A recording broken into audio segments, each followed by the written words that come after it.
فاعوذ باللہ من الشیطان الرجیم بسم اللہ الرحمن الرحیم اللہم صلی علی محمد و آل محمد وعجل فرج آل محمد علیہ السلام۔ السلام علیکم ورحمۃ اللہ۔ امید کامل ہے کہ تمام تر افراد، تمام تر موالیین حیدر کرار، تمام تر محبان اہل بیت علیہ السلام خدا کی حفظ و امان میں ہوں گے۔ اپنے روحانی دارا فیوزات و برکات امام علی رضا علیہ السلام کی جانب سے ایک نئی ویڈیو کے ساتھ آپ کی خدمت میں حاضر ہونے کا شرف حاصل ہوا ہے، اور گزارش یہ ہے کہ اسے ذرا انتہائی دقیق نگاہ سے دیکھیے گا اور سنیے گا۔ آج کے ضمن میں سوال اس طرح ہے کہ سوشل میڈیا پر بہت سارے افراد نے، مدارس والوں نے یہ اشتہارات شائع کیے ہیں کہ ہاں بھئی نیا سال آ گیا ہے، آپ ذائچہ بنوائیں۔ تو ان کی خدمت میں، اور آپ لوگ جو ذائچہ بنوانے کے لیے اپنا وقت اور پیسہ صرف کرتے ہیں، ان کی خدمت میں یہی سوال عرض کرتا ہوں کہ یہ جو ذائچہ ہے یہ کس علم کی روح سے بنایا جاتا ہے؟ کیا شرعی طور پر ذائچہ بنوانا چاہیے یا نہیں بنوانا چاہیے؟ بنانے والے کی کیا ذمہ داری ہے؟ یہ میرا آج کا ٹاپک ہے۔ تو سب سے پہلے یہ عرض کرنا چاہوں گا کہ ذائچہ جو ہے یہ دو طرح کا بنتا ہے۔ ایک ذائچہ تقدیری ہوتا ہے اور ایک ذائچہ طبعی ہوتا ہے۔ جو تقدیری ذائچہ ہے اس میں یہ ہوتا ہے کہ 2026 ہمارے لیے کیسا رہے گا، میرے کاروباری معاملات کیسے رہیں گے، میرے گھریلو معاملات کس حد تک سنجیدہ رہیں گے، مجھے فلاں کام کرنا چاہیے۔ اب ذائچہ جو بنانے والا ہے وہ کیا کہتا ہے؟ ہاں بھئی آپ کے 2026 سال جو ہے اس کے اندر فلاں ماہ میں یہ ہوگا، فلاں ماہ میں وہ ہوگا، گھریلو حالات ایسے رہیں گے۔ تو یہ عرض کروں گا کہ یہ ساری کی ساری غیب کی خبریں ہیں، اور خدا لا شریک نے یہ ارشاد فرمایا ہے وَعِندَهُ مَفَاتِحُ الْغَیْبِ لَا يَعْلَمُهَا إِلَّا هُوَ۔ یہ ساری کی ساری غیب کی خبریں ہیں، ان کو خدا کے علاوہ کوئی بھی نہیں جانتا۔ لہٰذا تقدیری ذائچہ جو ہے وہ نہیں بنانا چاہیے، شریعت اس کی اجازت نہیں دیتی۔ یہ علم نجوم کا ایک حصہ ہے اور یہ غیر سنجیدہ لوگوں کا کام ہے۔ دیندار افراد یہ ذائچہ نہ بناتے ہیں نہ بنواتے ہیں۔ اب دوسرا ذائچہ جو ہے وہ طبعی ہوتا ہے، یعنی طبعیت کے متعلق میری طبیعت کیسی رہے گی۔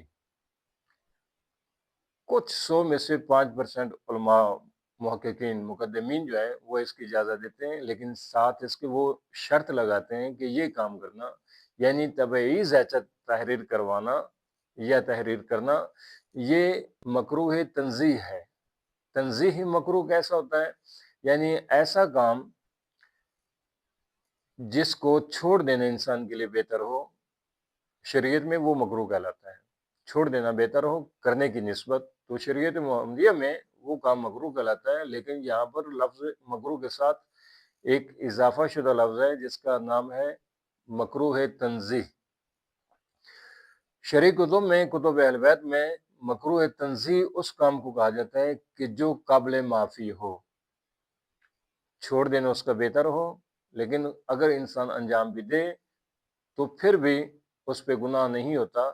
اس کو فقہی زبان میں مکروہ تنزیہ کہتے ہیں۔ لہذا ذائچہ چاہے طبعی ہو یا تقدیری ہو، ان دونوں ذائچوں سے انسان کو پرہیز کرنی چاہیے۔ یہ مسلمانوں کے نزدیک، اہل ایمان کے نزدیک درست نہیں ہے۔ اب اگلا سوال ہے کہ ذائچہ بنانا کس نے شروع کیا، کب سے شروع ہوا؟ سب سے پہلے ذائچہ کس نے بنایا؟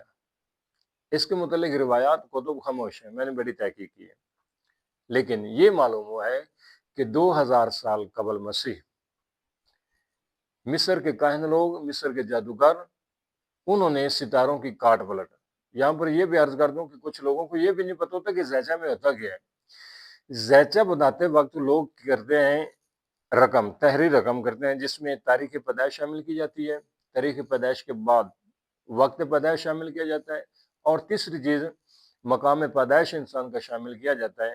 اور پھر وہ انسان جو ذائچہ بنانے والا ہوتا ہے وہ ستاروں کے اس وقت کو، اس تاریخ کو، اس مقام کی گردش کو دیکھتا ہے، اور پھر اپنے قیاس، ذہنی آراء سے وہ کچھ تحریر کرتا ہے، آپ کے متعلق یہ ہے اور آپ کے متعلق وہ ہے۔ یہ سارے کا سارا قیاس پر مبنی ہوتا ہے، اور سب سے پہلا جو قیاس کیا تھا وہ شیطان نے کیا تھا، لہذا شریعت اس کی اجازت نہیں دیتی۔ ہاں، تو عرض کر رہا تھا کہ سب سے پہلے ذائچہ کس نے بنایا؟ اس متعلق تاریخ خاموش ہے کہ سب سے پہلے ذائچہ بنوانے والا کون تھا۔ البتہ 2000 سال قبل مسیح مصر کے جادوگروں نے یہ بنانا شروع کیا تھا۔ اب وہ جادوگر کون تھا؟ اس کا نام خاموش ہے، تاریخ کتابوں میں موجود نہیں ہے۔ اور اس کے علاوہ موجودہ عراق، بابل جسے کہا جاتا تھا قدیم زمان میں، وہاں کے لوگوں نے یہ ذائچہ بنانا شروع کیا۔ البتہ بابل والوں کا ذائچہ اتنا مستحکم ہوتا تھا، اتنا زیادہ ان کو اس بات پہ عبور تھا کہ وہ اپنی زراعت جو فصل کاشت کرتے تھے اس کی اوسط آمدن بھی نکال لیتے تھے، اور اس کے بعد اگر وہ عراق والے عربی لوگ جنگ پہ نکلتے تھے تو ذائچے کے مطابق دیکھ لیتے تھے کہ ہاں بھئی آج کے دن ہماری جنگ ہونی ہے یا نہیں ہونی، آج کے دن ہمیں فتح ہوگی یا شکست ہوگی۔ خدا وحدہ لا شریک آسان ترین امور انجام دینے کی توفیق عطا فرمائے۔ تو اس کے بعد علم فلکیات جو کہ ہمارا ٹاپک بھی ہے، ذائچے کے متعلق عرض کر دیا۔ اب یہ بتانا چاہتا ہوں کہ یہ علم فلکیات سب سے پہلے کہاں سے شروع ہوا۔ یہ جو ابھی ہم لکھتے ہیں نا عیسوی سن 100 کے درجے پہ تھا، یعنی 100 عیسوی میں رومن کی سلطنت بحیرہ روم کے کنارے پر ایک شہر تھا جس شہر کا نام تھا سکندریہ۔ مصر کا آج جو سب سے بڑا شہر ہے اس کو قاہرہ کہتے ہیں، اور جو اس کے بعد دوسرے نمبر پہ بڑا شہر ہے مصر کا، اس کا نام تبدیل نہیں کیا گیا، یہ وہی قدیم نام ہے جس کو سکندریہ کہتے ہیں۔ اس سکندریہ شہر میں ایک شخص پیدا ہوا جس کا نام تھا کلاؤڈیوس بطلیموس اس بندے کا نام تھا۔ یہ اپنے وقت کا بہت بڑا ماہر اور بہت بڑا عالم تھا۔ اس نے سب سے پہلے یہ نظریہ پیش کیا تھا کہ خدا وحدہ لا شریک نے زمین کو کائنات کا محور قرار دیا، کائنات کا مرکز اللہ تعالیٰ نے زمین کو قرار دیا ہے، اور باقی سارے سیارگان جو ہیں وہ سارے کے سارے اس زمین کے گرد گردش کرتے ہیں۔ دوسرا، اس کی تحقیق اور اس کا علمی نچوڑ جو کتابی صورت میں موجود آیا، معرض وجود میں آیا، اس کتاب کا نام تھا الجغرافیہ۔ یہ دونوں عربی زبان میں تھی، کیونکہ یہ بندہ بذات خود عربی تھا۔ اس نے عربی زبان میں الجغرافیہ کتاب لکھی، جس کتاب میں اس نے طول، عرض اور ممالک کی بندش، حد بندی یہ اس نے وضع کی تھی۔ یہ کلاؤڈیوس بطلیموس جس کا نام عرض کر رہا ہوں۔ پھر اسی کی عربی زبان میں لکھی ہوئی کتابوں کا ترجمہ فارسی میں اور دیگر زبانوں میں مسلمانوں کے بہت بڑے عالم البیرونی، ابن سینا اور الفارابی، ان مقدمین علماء نے اسی کے دیے ہوئے نظریات کو آگے چلایا، ان پہ اپنی قلم کو رواں دواں رکھا، اور اس کے ہاتھ کی لکھی ہوئی کتابوں کا مروجہ زبانوں میں ترجمے کا شرف حاصل کیا۔ اس نے بہت سارے نظریات پیش کیے تھے۔ یہ علم فلکیات کا بانی شمار ہوتا ہے۔ علم فلکیات لوگوں تک پہنچانے میں اس بطلیموس کا سب سے اہم کردار ہے، کیونکہ اس نے کتابیں لکھی۔ اب یہاں پر تھوڑا سا فرق عرض کر دوں کہ علم نجوم میں ذائچہ بنانا کیوں منع ہے۔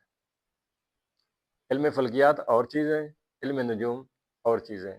شریعت محمدیہ میں مکتب اہل بیت میں علم نجوم کے متعلق یہ حدیث موجود ہے رسالت مآب صلی اللہ علیہ وسلم کی، جس کو فریقین کی کتابوں نے نقل کیا ہے۔ رسالت مآب صلی اللہ علیہ وسلم نے ارشاد فرمایا کہ جو شخص ستاروں کا علم حاصل کرتا ہے نا، اس شخص نے مجھ پیغمبر اعظم پر نازل ہونے والے تمام تر حقائق کا انکار کر دیا۔ علم فلکیات اور چیز ہے، علم نجوم اور چیز ہے۔ یہ ایک اور مکمل ویڈیو بنانے کی کوشش کروں گا کہ علم نجوم کب، کہاں اور کیسے معرض وجود میں آیا، لہذا آپ اس ویڈیو میں فلکیات کے متعلق عرض کروں۔ علم فلکیات کا جو بانی شمار ہوتا ہے وہ بطلیموس ہے۔ اس نے فلکیات کے متعلق کافی کتابیں لکھی، جن میں سے ایک الجغرافیہ میں نے عرض کر دی ہے۔ اسی کے لکھے ہوئے تحریروں کا اپنی مروجہ زبان میں ترجمہ کرنے والی شخصیات البیرونی، ابن سینا، الفارابی۔ عربی زبان میں کتابیں لکھی گئی تھی۔ یہاں پر ایک فرق ہے، علم نجوم اور ہے۔ علم نجوم سائنسی علم نہیں ہے، روحانی علم ہے، یہ غیر سائنسی ہے۔ علم نجوم غیر سائنسی ہے، یعنی سائنس والا علم نہیں ہے۔ کیوں کہ علم نجوم میں تاثرات ان پر بحث ہوتی ہے، اور جو تصورات ہیں نا وہ بھی غیر معصوم کے پیش کردہ ہیں کہ فلاں ستارہ فلاں جگہ پہ ہوگا تو اس کا اثر کیا ہوگا، اس چیز پہ بحث ہوتی ہے۔ لہذا ان مؤثرات کو وضع کرنے والا غیر معصوم ہوتا ہے۔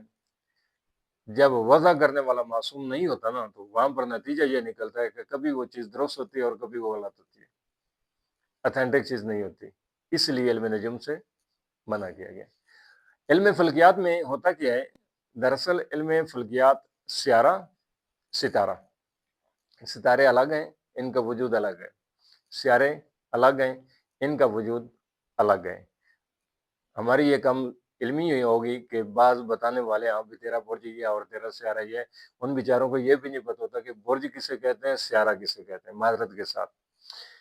علم فلکیات میں کہکشاؤں کی طبعی کیفیت، فزیکل، ان کی حرکات اور ان کے حالات، اور دوسرے ستاروں پر جن کے حالات ہوتے ہیں نا فزیکل، یا اپنے جملوں کو تبدیل کر کے جو عرض کر دوں کہ علم نجوم میں صرف اور صرف تاثرات ہوتے ہیں، مگر علم فلکیات میں تاثرات نہیں پائے جاتے۔ یہاں پر وہ چیز شامل ہوتی ہے جو آنکھوں سے دیکھی جاتی ہے۔ آپ کسی کو متعلق قیاس کریں، قیاس تو غلط ہو سکتا ہے، لیکن جو عینی مشاہدہ ہوتا ہے وہ غلط نہیں ہوتا۔ علم فلکیات میں فلاسفہ اور مشاہدہ کے اوپر بحث ہوتی ہے، لہٰذا شریعت محمدیہ کے اندر علم فلکیات کا سیکھنا جائز ہے، اس پہ محکم یقین رکھنا بھی جائز ہے۔ کیوں کہ یہ وہ چیز ہے جس کو آپ کی آنکھ نے دیکھا ہے۔ لیکن یہاں پر ایک اور بات بھی عرض کرنا چاہوں گا کہ شریعت پیغمبر صلی اللہ علیہ وسلم کے جتنے احکامات ہیں ان میں سے زیادہ تر ایسے احکامات، چاہے وہ حقوق العباد کے ساتھ تعلق رکھتے ہوں یا حقوق اللہ کے ساتھ تعلق رکھتے ہوں، وہ علم فلکیات کے ساتھ جڑے ہوئے ہیں۔ کیوں کہ علم فلکیات ہی روز عید کا انتخاب کرے گا، علم فلکیات کے ساتھ ہی عید الاضحیٰ کا انتخاب ہوگا، علم فلکیات کے ساتھ ہی عشرہ محرم الحرام نئے سال کے آغاز کا تعین کیا جائے گا۔ عشرہ محرم کے علاوہ اسلام کا بہت بڑا رکن جسے حج کہتے ہیں، اس حج کا انتخاب، حج کے دن کا تعین بھی علم فلکیات کے ساتھ کیا جائے گا۔ اگر آپ فقہی احکامات پر غور فرمائیں تو بات یہاں تک پہنچے گی کہ کوئی بھی ایسا فقہی مسئلہ نہیں ہوگا کہ جس کا تعلق کسی نہ کسی زاویے سے علم فلکیات کے ساتھ جڑا ہوا نہ ہو۔ مثلا آپ نماز فریضہ پڑھنا چاہتے ہیں، نماز فریضہ سب سے پہلا زاویہ اس وقت نماز واجب ہوگی کہ جب اس کا وقت ہوگا، یعنی فجر کی نماز فجر کے وقت آپ پڑھیں گے، فجر کو آپ ظہر کے وقت میں ادا نہیں کر سکتے۔ یہ وقت کا تعین کیا جائے گا علم فلکیات کے ساتھ۔ اسی طرح کسی جانور کو آپ نے ذبح کرنا ہے تو اختیاری حالت میں انسان پر واجب ہے کہ جانور کا پیٹ قبلہ رخ کیا اور خود بھی قبلہ رخ ہو۔ یہ رخ کا تعین کون کرے گا؟ یہ علم نجوم نہیں کرے گا، یہ علم فلکیات کرے گا۔ لہذا زیادہ طولانی ویڈیو نہ بن جائے، آپ کسی بھی فقہی حکم کو دیکھیں وہ کسی نہ کسی زاویے سے علم فلکیات کے ساتھ جڑا ہوا ہوگا۔ زکوٰۃ ہے، صدقہ ہے، ہر ایک فقہی حکم چاہے وہ حقوق اللہ سے ہے یا حقوق العباد سے ہے، وہ کسی نہ کسی زاویے کے ساتھ علم فلکیات کے ساتھ جڑا ہوا ہوگا۔ کیوں؟ علم فلکیات مشاہدہ اور فلاسفہ کے ذریعے بحث کرتا ہے، علم نجوم فقط تصورات ہیں، کیا سرائیہ ہے، یہ تصورات بھی غیر معصوم کی طرف سے ہیں، ہو بھی سکتا ہے نہیں بھی ہو سکتا۔ لہذا علم فلکیات کا سیکھنا سکھانا جائز ہے۔ خدا وحدہ شریک ہمارے علم و عمل میں اضافہ فرمائے اور ہمیں بقیہ زندگی اطاعت اہل بیت علیہم السلام میں بسر کرنے کی توفیق عطا فرمائے۔ اس ویڈیو کو دوسرے لوگوں تک شیئر کریں۔ اپنے روحانی امراض کی تشخیص کے لیے، صدقات کے لیے، استخارہ اور اپنے روحانی معاملات میں، زندگی میں انسان کا نشیب و فریز رہتا ہے، کبھی اوقات اچھے رہتے ہیں تو کبھی برے بھی دیکھنے پڑتے ہیں۔ کسی بھی معاملے میں آپ پریشان ہوں تو اپنے روحانی ادارہ فیوزات و برکات امام علی اور رضا علیہ السلام سے رابطہ کیجیے گا۔ انشاءاللہ عزیز شریعت محمدیہ صلی اللہ علیہ وسلم کے دائرے میں رہ کر آپ کی مکمل رہنمائی کی جائے گی، مشورہ دیا جائے گا، جو بھی مسئلہ ہوگا اس کا سلیوشن تلاش کیا جائے گا۔ خدا باد اللہ شریف امام برحق اجل اللہ فرج شریف کے ظہور پر نور میں تاجل فرمائے۔ والسلام علیکم ورحمۃ اللہ وبرکاتہ۔